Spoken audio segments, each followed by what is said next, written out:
Hi hello ఈరోజు జున్ను పాలు లేకుండా జున్ను ఎలా తయారు చేయాలో చూద్దామా. నాకు ఈ డీమార్ట్లో దొరికిన ప్యాకెట్ అండి, కామధేను జున్ను పౌడర్. నేనేమి అడ్వర్టైజ్ చేయట్లేదండి, కాకపోతే నాకు దొరికింది నేను చేశాను. ఇడ్లీ పాత్రలో 2 వాటర్స్ తీసుకొని దాన్ని ఇడ్లీ పాత్ర స్టాండ్ని బాగా మరగబెట్టుకున్నాను. 1/2 లీటర్ పాలల్లో 1 కప్పు బెల్లము, ఈ పౌడర్ కలిపి ఇలాచీ పౌడర్ చక్కెర మిక్సీకి చేసి ఆ పౌడర్ 1 స్పూన్ వేశాను. ఆ ఇలాచీనేనండి పైన 20 మినిట్స్ తర్వాత ఇలా గట్టిగా కేక్ లాగా తయారైంది. ఒక ప్లేటు దాని మీద పెట్టి పాత్రని బోర్లిచ్చాను, కేక్ లాగా పడింది.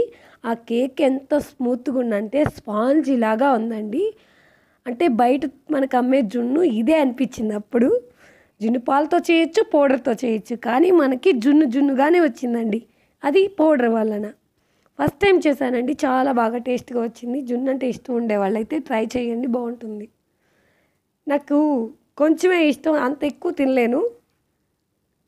Bye bye.